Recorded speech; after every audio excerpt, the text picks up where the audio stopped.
como as pessoas testam o interesse sexual sem que seja óbvio. Há um momento em quase todas as interações em que existe atração, mas raramente se fala sobre isso diretamente. Alguém diz algo casual, uma pergunta que soa inocente, um gesto que poderia não significar nada. E, no entanto, por baixo da superfície, algo está sendo testado.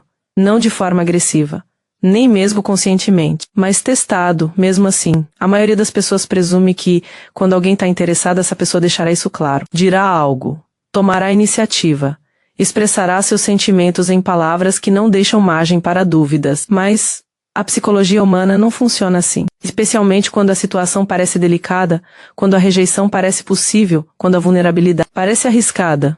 A comunicação direta se torna a última opção, não a primeira. Em vez disso, algo muito mais sutil acontece. O interesse é expresso indiretamente. Perguntas são feitas que não são realmente sobre a pergunta em si. Os limites são testados de maneiras que parecem acidentais. E se você não estiver prestando atenção ao que realmente está acontecendo, perderá tudo.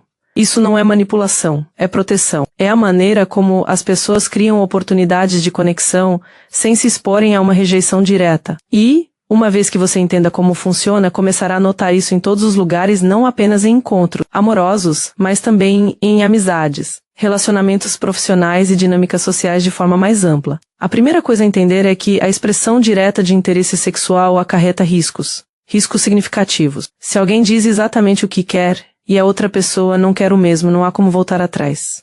O momento fica constrangedor, a dinâmica muda.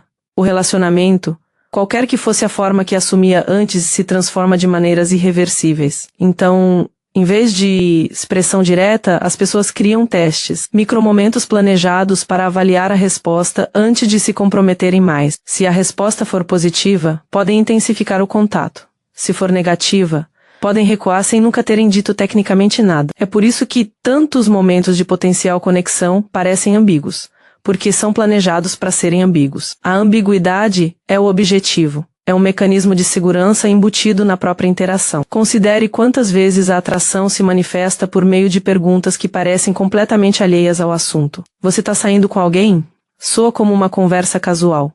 Mas a pergunta subjacente é algo totalmente diferente. O que está sendo testado é a disponibilidade. Não apenas a disponibilidade prática, mas também a disponibilidade emocional. E a forma como essa pergunta é respondida revela muito mais do que as palavras trocadas. A proximidade física funciona da mesma maneira. Quando alguém se vê constantemente mais perto do que o necessário, criando oportunidades para contato incidental ou se posicionando de forma a reduzir o espaço entre vocês, isso raramente é acidental. É um teste, uma maneira de avaliar se a proximidade é bem-vinda sem precisar perguntar. O que torna essa forma de teste tão eficaz é que ela permite uma negação plausível. Se a proximidade não for recíproca, se a outra pessoa se afastar ou não espelhar a proximidade, tecnicamente nada foi oferecido. Não houve rejeição. A pessoa que está testando pode simplesmente continuar como se nada tivesse acontecido. Mas se a proximidade for recíproca, se a outra pessoa se aproximar em vez de se afastar, se diminuir a distância em vez de mantê-la, então a permissão foi concedida, não verbalmente, não explicitamente, mas de forma clara o suficiente para que o próximo nível de proximidade se torne possível. É por isso que a escalada acontece com tanta frequência em etapas. Cada etapa é um teste. Cada resposta positiva é um convite para continuar. E cada momento de hesitação ou distanciamento é informação. Feedback que determina se a interação prossegue ou pausa. Há outra forma de teste, que é ainda menos óbvia, a calibração da vulnerabilidade. Quando alguém compartilha algo um pouco mais pessoal do que a conversa exige, um medo, uma insegurança, uma história embaraçosa, não está apenas conversando, está testando a confiança. Está vendo se essa vulnerabilidade será recebida com aceitação ou julgamento. Se a resposta for calorosa, se a outra pessoa receber a vulnerabilidade sem usá-la como arma, sem descartá-la, sem fazer a pessoa se sentir tola por tê-la compartilhado. Então a segurança foi estabelecida. E onde existe segurança, formas mais profundas de intimidade se tornam possíveis. Isso funciona nos dois sentidos. Quem está interessado muitas vezes testa se sua própria vulnerabilidade será aceita, mas também observa atentamente quando a vulnerabilidade lhe é oferecida. A forma como reage nesses momentos comunica muito sobre se vale a pena ser vulnerável em um nível mais amplo. O interesse sexual, em sua essência, exige confiança. Exige a disposição de se expor de maneiras que parecem reveladoras. Assim, Os estágios iniciais desse interesse quase sempre se concentram em estabelecer se a confiança é justificada. Por meio de pequenos testes, pequenas revelações, pequenos momentos de vulnerabilidade oferecida, a maneira como as pessoas criam razões para prolongar a interação é outro mecanismo de teste. Uma conversa que poderia terminar, mas não termina. Um convite que cria mais tempo juntos. Uma pergunta feita no momento em que a interação naturalmente terminaria. Elaborar. Especificamente para estendê-la além do seu ponto de parada natural. Nada disso é declarado explicitamente. Ninguém diz, estou prolongando esta conversa porque quero mais tempo com você e estou testando se você quer o mesmo. Mas é exatamente isso que está acontecendo. E a resposta a essa extensão, se alguém permanece ou encontra um motivo para ir embora, se parece ansioso ou aliviado pelo fim da interação, fornece informações cruciais.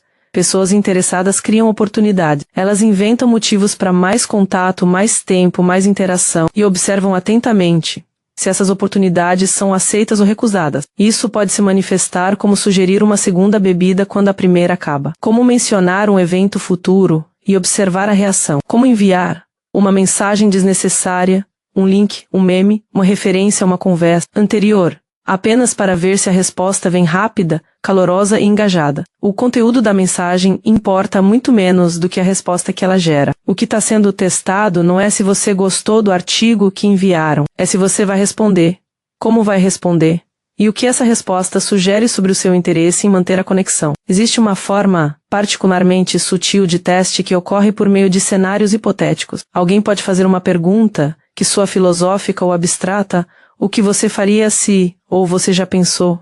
Mas o cenário que essa pessoa descreve tem relevância específica para o que ela realmente quer saber. Perguntar sobre a dinâmica ideal de um relacionamento, por exemplo, pode soar como uma conversa casual. Mas o que está sendo testado é a compatibilidade. Perguntar sobre experiências passadas em certas situações pode parecer curiosidade, mas o que se busca é informação sobre preferências, níveis de conforto e abertura. O hipotético cria distância, faz com que a pergunta pareça menos pessoal, menos direta, menos como um interrogatório, mas por trás do hipotético há algo específico. Um desejo de saber se um certo tipo de conexão seria bem-vindo, se um certo tipo de experiência seria possível. É por isso que prestar atenção às perguntas feitas é tão importante quanto às afirmações feitas. As perguntas revelam o que alguém está tentando entender. E quando essas perguntas começam a girar em torno de intimidade, conexão, atração, mesmo que indiretamente, elas estão sinalizando algo sobre a direção que a pessoa espera que a interação tome. O contato visual funciona como um dos mecanismos de teste mais primitivos. O contato visual prolongado, mantido um pouco mais do que o exigido pelas convenções sociais, cria um momento de intensidade, força uma espécie de reconhecimento, e a resposta a esse contato visual comunica algo que as palavras muitas vezes não conseguem. Quando alguém sustenta o seu olhar e você sustenta o dela, quando nenhuma das duas pessoas desvia o olhar muito rapidamente, algo foi estabelecido, um reconhecimento, uma disposição mútua para permanecer naquele momento ligeiramente carregado. Mas se o contato visual causa desconforto, se alguém desvia o olhar rapidamente, interrompe. O contato visual parece ansioso para superar a intensidade. Isso também é informação. Sugere que a atenção intensificada não é bem-vinda. E novamente nada foi dito explicitamente. O teste aconteceu inteiramente abaixo da superfície. É por isso que a atração muitas vezes parece simplesmente acontecer entre duas pessoas que estavam prestando atenção uma na outra. O que realmente aconteceu foi uma série de testes realizados em ambas as direções, que criaram permissão para uma maior proximidade. Mas como os testes nunca foram explícitos, a progressão parece orgânica, natural, como algo que simplesmente surgiu, em vez de algo negociado. A razão pela qual tudo isso importa é que o interesse quase nunca é expresso por meio de declarações. Isso se expressa através do comportamento, por meio de padrões de teste e resposta que gradualmente estabelecem o que ambas as pessoas desejam, sem que nenhuma delas precise se expor completamente. Isso não é cinismo. É humano. As pessoas se protegem porque a vulnerabilidade é arriscada. E as pessoas que sabem lidar bem com a atração não são as que ignoram essa dinâmica. São as que reconhecem quando o teste está acontecendo e respondem de maneiras que permitem que as coisas se desenrolem naturalmente. O que geralmente passa despercebido não é o interesse em si, mas o teste. Porque o teste parece uma interação normal. Soa como uma conversa casual. Parece que nada em particular está acontecendo até que de repente algo acontece. Mas o teste não é o único sinal indireto. Às vezes, o interesse se manifesta de forma ainda mais disfarçada. algo que soa generoso na superfície, mas carrega um significado completamente diferente por baixo. Os elogios funcionam dessa maneira mais do que a maioria das pessoas imagina, especialmente quando há atração envolvida. As palavras são apreciativas, mas o que está sendo realmente comunicado e o que está sendo testado por meio desse elogio é algo totalmente diferente. O próximo vídeo explica como isso funciona, porque certos elogios sinalizam algo muito mais específico do que mera bajulação, e o que realmente está sendo dito, quando as palavras em si parecem inocentes.